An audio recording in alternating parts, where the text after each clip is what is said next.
Railway station पर लंबे हाथ और गर्दन वाली चुड़ैल बहनें। Somebody please help me, कोई मुझे बचाओ। अरे मेरे पीछे दो भयानक चुड़ैल पड़ी है। क्या कोई इस रेलवे स्टेशन पर है?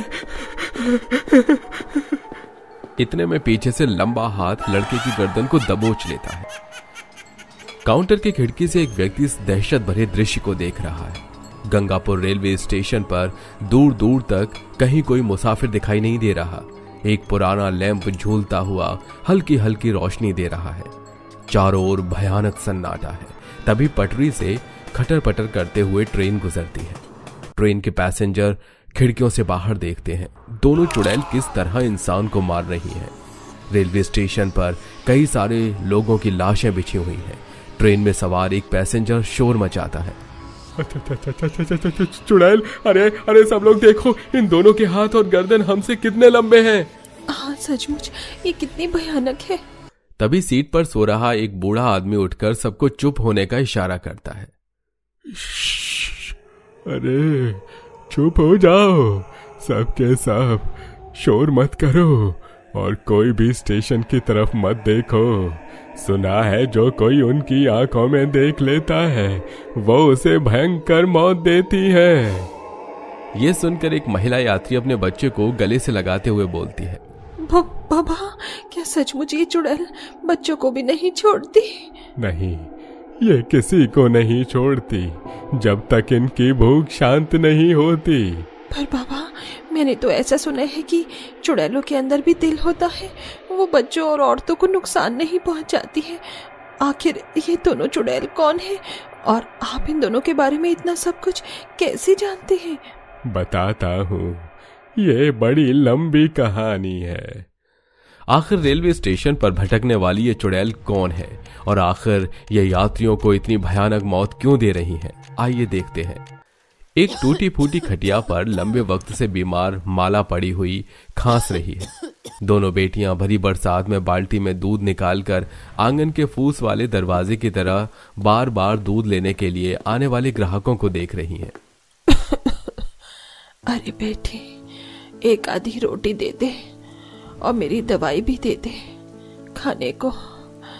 तबीयत बहुत ज्यादा खराब लग रही है। दोनों गरीब बहन एक दूसरे की शक्ल देख रही हैं। दोनों की आंखों में आंसू हैं।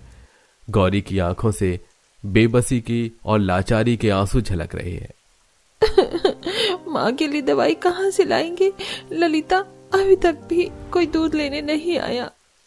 हल्की फुल्की बारिश हो रही है ना, हो सकता है लोग इसीलिए नहीं आए। चलो हम घर घर चलकर दूध पहुंचा आते हैं। दोनों दूध लेकर पड़ोसी दिनेश के घर का दरवाजा खटखटाती हैं। दिनेश भैया, दूध लेके आई हूँ, दूध ले लो। दिनेश गुस्से में लाठी लेकर बाहर निकलता है और बुरी भली बातें सुनाता है। नहीं चाहिए मुझे तुम दोनों मनहूस बहनों के यहाँ से दूध। क्या पता दूध में कोई टोना टोटका मिलाकर हम भोले गांव वालों को पिला दो ताकि हम मर जाएं। राक्षसनी तो हो ही तुम दोनों। भागो मेरे दरवाजे से वरना लाठी से मारूंगा। दोनों बहनों के साथ गांव वालों का ये बर्ताव एकदम अचानक नहीं बदला था। दरअसल ललिता और गौरी के हाथ और गर्दन आम लोगों जितने नहीं थे, बल्कि बहुत ज्यादा लंबे थे। इसीलिए लोगों ने उनसे दूध लेना बंद कर दिया था। इसी तरह गुजरते दिन के साथ परिस्थितियां बहुत बिगड़ जाती हैं। गौरी, किसी तरह गांव में दूध बेचकर हम अपने घर का गुजारा चला लेती थी, लेकिन जब से गांव वालों ने हमसे दूध लेना बंद किया है, हमसे जो भी 4 पैसों का सहारा मिलता था वो भी छिन गया। आज हमारे घर में अन्न का एक दाना भी नहीं है। भगवान हमें इतने दुख क्यों दे रहा है? शायद हमारे भाग्य में यही लिखा है। ये गांव वाले समझने को राजी नहीं।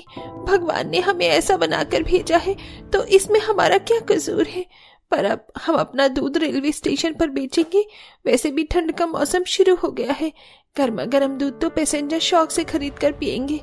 ऐसे हम ज्यादा नहीं तो 2 वक्त की रोटी का इंतजाम तो कर ही लेंगे। बेचारी दोनों बहनें गांव वालों के सताए जाने के बाद रोजी रोटी कमाने के लिए ठंड के मौसम में रेलवे स्टेशन पर आकर गर्मा गर्म दूध बेचने लगती हैं। गर्मा गर्म दूध पी लो, गर्मा गर्म दूध। ओ साहब, गर्मा गर्म पिस्ते वाला दूध पियोगे क्या? यात्री ललिता के इतने लंबे हाथ देखकर उससे डर जाता है और दुत्कार कर भगा देता है। अरे चल चल चल चल चल चल भाग यहाँ से, चुड़ैल कहीं की।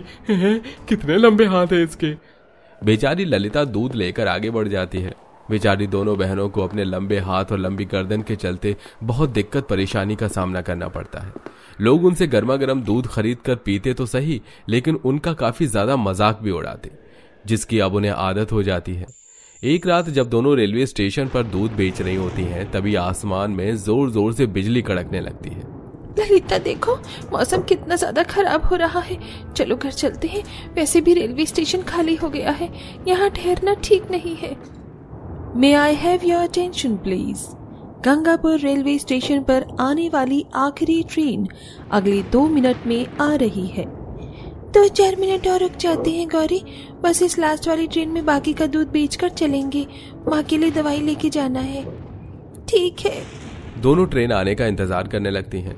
तभी 2 मनचले आवारा लड़के, जिनका नाम रॉकी और रणवीर होता है, आकर छेड़खानी करने लग जाते हैं। ओहो मैडम, क्या हालचाल, जरा हमें भी गर्मा गर्म दूध पिला दो, बड़ी सर्दी लग रही है। ठीक है, पैसा निकालो, फ्री का दूध नहीं आता। अरे दूध के बदले टैक्स भी भरना पड़ेगा क्या? पता भी है इस रेलवे स्टेशन पर हमारा राज चलता है, हम किसी को पैसा देते नहीं, उल्टा लेते हैं। अब चलो जल्दी करो। तभी ललिता दोनों का विरोध करते हुए इनकार कर देती है। देखो बाबूजी, आप दोनों ने बहुत ज्यादा पी रखी है, आप दोनों घर जाइए। चल गौरी, आगे चलते हैं। जैसे दोनों जाने लगते हैं, तभी एक गुंडा लंबे हाथ वाली बहन का हाथ पकड़ लेता है। अरे कहाँ जा रही हो मेरी फुलझड़ी, गर्मा गर्म दूध तो पिला दो। ललिता गुस्से में उसे जोरदार चांटा मारती है। कैसा लगा गर्मा गर्म चाटा खाकर? हम गरीब हैं, इसका मतलब हमें कमजोर समझने की गलती मत करना। मुंह तोड़ जवाब देना आता है मुझे तुम जैसों को। थप्पड़ मारती है तुझे तो अभी बताता हूँ। गुंडा उसे पटरी पर फेंक देता है। अभी पटरी पर ट्रेन के होने की आवाज आती है। लंबी गर्दन वाली बहन उसे बचाने की कोशिश करती है। ललिता जल्दी से अपना हाथ दो, ट्रेन आ रही है, जल्दी करो। रफ्तार में आती ट्रेन ललिता को पीस डालती है, जबकि गौरी की गर्दन धड़ से अलग हो जाती है और अनचाही मौत के बाद दोनों की आत्मा रेलवे स्टेशन पर लौटकर दहशत मचाने लगती है। हम लौट आई हैं, अब हम सिर्फ बदला लेंगे और जो हमारे रास्ते में आएगा उसे भी मरना होगा। दोनों खूबसूरत लड़कियों का रूप लेकर रेलवे स्टेशन पर गर्मा गर्म दूध बेचने लगती हैं। गर्मा गर्म दूध ले लो, काजू पिस्ता बादाम से बना स्वादिष्ट दूध पी लो बाबूजी। अरे ओ छला बाबू, पिस्ता वाला दूध पी लो। बिरजू नाम का एक व्यक्ति दोनों चुड़ैलों के खूबसूरत रूप को देखकर उनके छलावे में आकर पीछे पीछे चल देता है। अरे ओ दूध वाली, तनिक ठहरो तो, दादा कितनी दौड़ाओगी। आओ बाबूजी, आगे आओ, गर्मा गर्म दूध पीना है तो थोड़ी कसरत तो करनी पड़ेगी। तभी प्लेटफॉर्म पर लगी घड़ी में रात के 12 बज जाते हैं। दोनों चुड़ैल अपना भयानक रूप ले लेती हैं। एक के हाथ कई गुना लंबे हो जाते हैं और दूसरे की गर्दन ऊंची हो जाती है। तो व्यक्ति वो थर थर कांपने लगता है। अरे अरे बचाओ बचाओ कोई, अरे बचाओ चुड़ैल, अरे बाप रे। क्यों डरता क्यों है? लो गर्मा गर्म दूध पियो। नहीं नहीं, मुझको नहीं पीना दूध। व्यक्ति प्लेटफॉर्म पर भागने लगता है। दूर दूर तक कहीं कोई नजर नहीं आता। रेलवे स्टेशन पर सिर्फ एक धीमी रोशनी वाला लैंप जल रहा होता है, जो कि जलने बुझने लगता है। अभी चुड़ैल का लंबा हाथ व्यक्ति का पीछा करते हुए उसकी गर्दन को दबोच लेता है और लंबे गर्दन वाली चुड़ैल आगे आकर उसकी मुंडी मरोड़ देती है। जा, तुझे तेरा अगला जन्म बुला रहा है। अब कोई भी हमारे आतंक से बच नहीं सकता। टिकट काउंटर का क्लर्क खिड़की के पीछे कांपते हुए ये सब देख लेता है। कड़ाके की ठंड में भी उसके तन बदन से पसीना छूटने लगता है। अरे ये इंसान नहीं हो सकती। कितने लंबे हाथ और कितनी लंबी गर्दन है दोनों की। पता नहीं ये चुड़ैल कहाँ से आई है। हे भगवान, मुझे बचा लो। तभी खिड़की के शीशे पर अचानक बड़ी डरावनी खरोंच के निशान दिखाई देते हैं और लंबी गर्दन वाली चुड़ैल अपनी खूनी आंखें दिखाकर बोलती है, तू बच नहीं सकता, अगला नंबर तेरा है। गर्मा गर्म दूध पी लो, गर्मा गर्म दूध। इसी तरह से दोनों चुड़ैल दूध बेचते बेचते गायब हो जाती हैं। हर दिन के साथ दोनों की दहशत रेलवे स्टेशन पर बढ़ती जाती है। इसीलिए रेलवे स्टेशन पर अब ना तो जल्दी से कोई ट्रेन रुकती और ना ही यात्री आते। आखिर किस तरह दोनों चुड़ैलों का दहशत स्टेशन से जाएगा?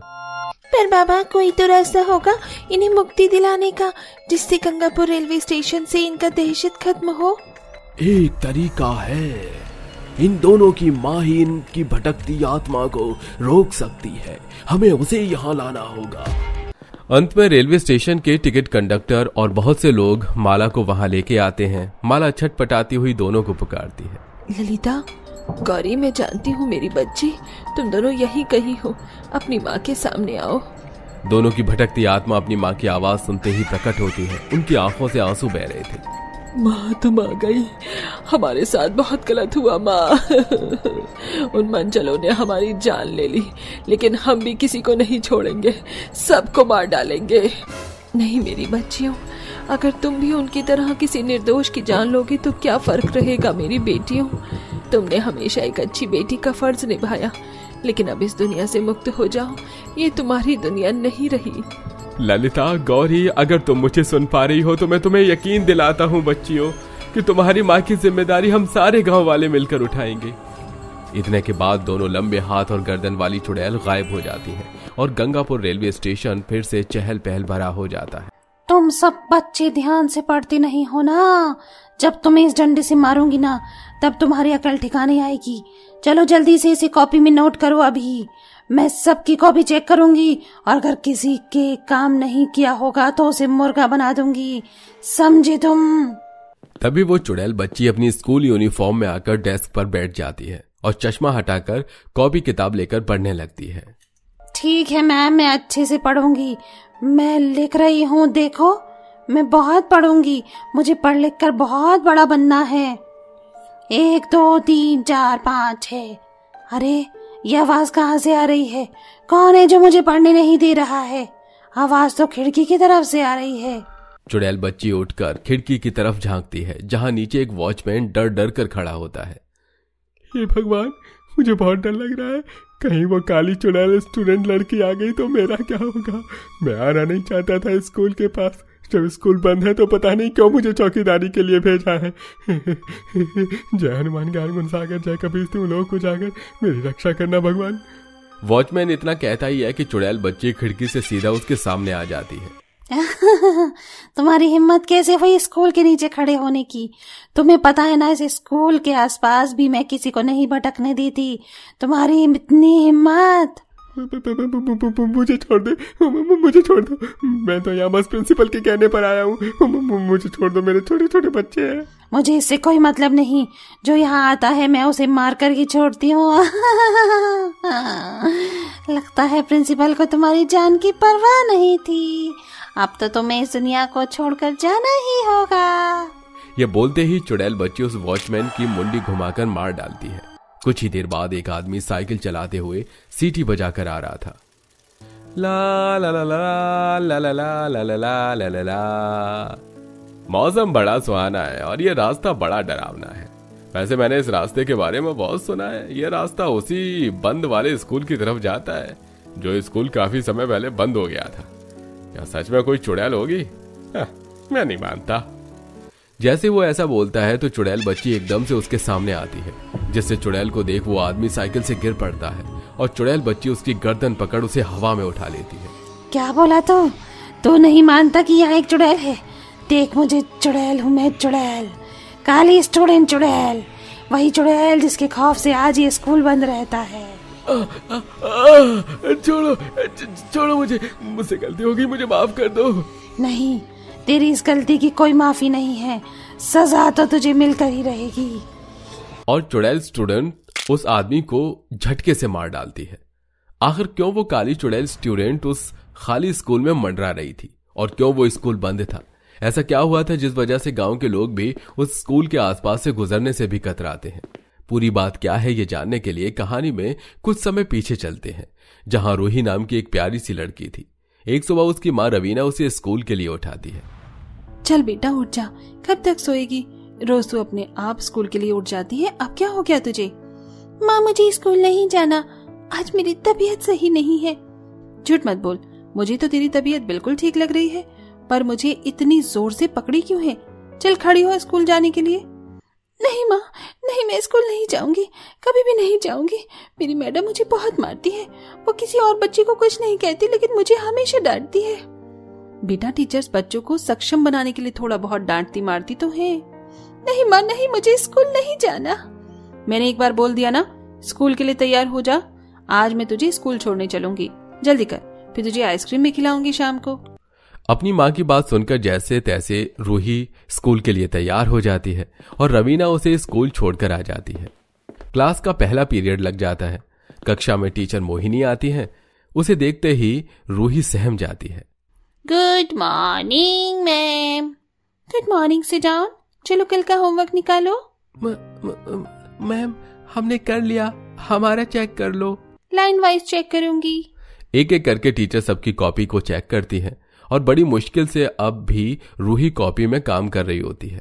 तभी मोहिनी उसका कान खींचकर कहती है, ये क्या, तुमने अभी तक काम नहीं किया? बच्चों को मैंने बस 10 पेज दिए थे और तुमसे 20 पेज नहीं हुए। सबसे ज्यादा शैतान हो तुम, क्लास में कोई काम नहीं करती। कल की मार भूल गई हो क्या? याद दिलाऊं या मुर्गा बनना चाहोगी? मुझे कान में दर्द हो रहा है मैम, मुझे छोड़ दीजिए। कल आपने मेरी उंगलियों में पेन फंसा कर दबा दिया था, इसलिए मेरे से 20 पेज नहीं हो पाया, बस अभी 12 ही हुए हैं। अच्छा, अब तो काली कलूटी स्टूडेंट मेरे से जुबान लड़ाएगी। चल जाकर पूरे प्लेग्राउंड का कचरा उठाकर जमा कर। दोपहर के 12 बजे तक तुझे यही करना है और अगर मुझे एक भी कूड़ा दिखा तो अगले 1 हफ्ते तक तू यही काम करेगी। देखो देखो, काली रूही अब पूरा प्लेग्राउंड साफ करेगी। ये कल्लू इसी की लायक है और धूप में जाकर इसका और टोस्टर बन जाएगा। ये सुन सभी बच्चे जोर जोर से हंसकर रूही का मजाक उड़ा रहे थे और रूही की आंखों में आंसू थे। A class, finger on your mouth. और तुम खड़ी क्या हो अभी तक? जाओ जाकर कचरा बीनो, तुम जैसी काली स्टूडेंट की यही औकात है। डांट सुनकर रूही प्लेग्राउंड में कचरा बीनने चली जाती है। बेचारी रूही काली होने पर हमेशा से ही स्कूल में टीचर और बच्चों से ताने सुनती रहती थी। इस बात से उसका काफी ज्यादा हौसला टूट चुका था, जिस वजह से पढ़ाई में भी अब कम मार्क्स आ रहे थे। खैर, काफी घंटे तक भूखे प्यासे कचरा बीनने के बाद रूही चकरा कर जमीन पर धूप में गिर पड़ती है। पानी पानी, मुझे बहुत प्यास लग रही है, भूख के मारे पेट भी दर्द हो रहा है। तुम स्कूल में आराम करने आती हो कचरा बीनने के लिए? कहा था ना, खड़ी होकर कचरा बीनो। मैम, मेरी तबीयत खराब हो रही है, बहुत प्यास लग रही है। फिर बहाने कर रही है। चल तुझे कचरा नहीं बीनना, अब तो स्कूल की छत पर खड़ी हो। जब जब तेरी जैसी काले स्टूडेंट को देखती हूँ तो मेरा दिमाग खराब हो जाता है। तेरी वजह से बाकी टीचर मुझे बोलती है कि मैं काली स्टूडेंट की टीचर हूँ, इसलिए अब क्लास में और काले बच्चों को भेज दो। ये कहकर मोहिनी रूही को पकड़कर छत पर ले जा रही होती है कि प्रिंसिपल रोक लेता है, लेकिन अगले दिन भी मोहिनी बाज नहीं आती और उसे छत पर धूप में खड़ा कर देती है। तभी मैम, आप बहुत गंदी हो। मैंने हमेशा कोशिश की कि अच्छी पढ़ाई करके अच्छे नंबर लाऊं, आपका और अपनी मम्मी पापा का नाम रोशन करूं, लेकिन आपने कभी नहीं समझा। और अगर मैं काली हूं तो क्या करूं, इसलिए मैं हमेशा हमेशा के लिए यहाँ से जा रही हूँ। रूही उस नागिन जैसी टीचर की आंखों के सामने छत से कूदकर आत्महत्या कर लेती है। प्लेग्राउंड में प्रिंसिपल और बाकी बच्चे भी देखते हैं, जिसके बाद स्कूल पर बहुत बुरा प्रभाव पड़ता है और प्रिंसिपल उस टीचर को वहां से निकाल देता है। उसके बाद से स्कूल में अजीब अजीब घटनाएं होने लगती हैं, क्योंकि रूही चुड़ैल बनकर बुली करने वाले बच्चे और टीचर को अक्सर सताने लग गई थी। मैम, मोहिनी मैम तो चली गई, अब आप ही इस निशा को बोलो मुझसे दूर रहे। ये बार बार मेरी सीट पर जल्दी जल्दी आकर बैठ जाती है, इस कल्लो से मुझे बहुत चिढ़ है। क्यों री, तुम काले बच्चों को बोला है ना कि पीछे की सीट पर बैठा करो, आगे सिर्फ गोरे बच्चे बैठेंगे, और वैसे भी तुम पढ़ने में नालायक हो। नहीं मैम, हर टेस्ट में 20 में से 20 मार्क्स आते हैं। तुम मुझे सिखाओगी सही गलत क्या है? चल खड़ी हो।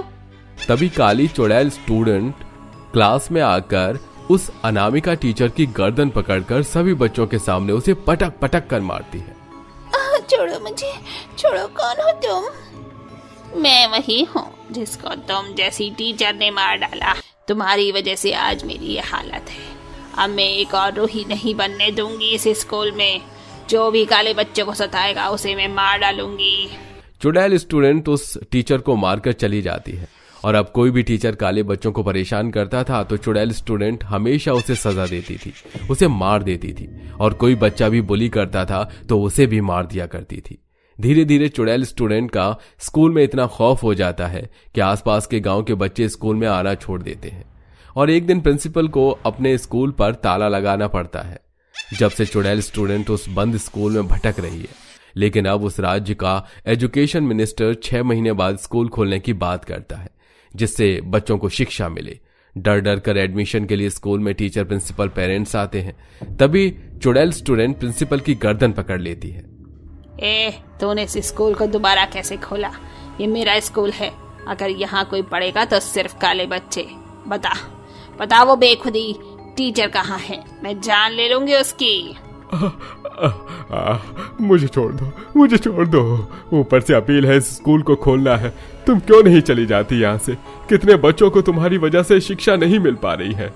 छोड़ दो इस स्कूल को प्लीज, तुम यहाँ से चली जाओ, वरना हम जैसे बच्चों को कभी पढ़ाई नहीं मिलेगी। हम बिना पढ़े ही रह जाएंगे। हमारे गांव में एक यही स्कूल है। ठीक है, मैं नहीं पढ़ पाई, लेकिन कम से कम तुम सब बच्चे तो पढ़ो। लेकिन जब तक मैं मोहिनी की जान नहीं ले लूंगी, मेरी आत्मा यूं ही भटकती रहेगी। बुड्ढे, अगर तू मुझे उस मोहिनी को ला कर दे देगा तो मैं कल ही इस स्कूल से चली जाऊंगी। ठीक है। मैं कैसे भी करके उस टीचर को तुम्हारे पास लेकर आता हूँ।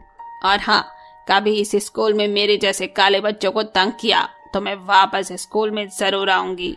सभी लोग उसकी शर्त मान जाते हैं और प्रिंसिपल उसे अगले दिन मोहिनी को सौंप देता है। उसकी जान लेकर काली चुड़ैल स्टूडेंट चली जाती है, लेकिन 1.5 साल बाद फिर से काली बच्ची के साथ हादसा होता है और अगले दिन स्कूल में हाहाकार। हाँ, ये परी मैम को क्या हुआ? अरे देखो बोर्ड पर क्या लिखा है, आखिर तुमने मुझे वापस आने का मौका दे ही दिया। क्या हमारी काली चुड़ैल स्टूडेंट इस स्कूल में वापस आ गई है? ये जानने के लिए आपको अगले भाग का इंतजार करना होगा।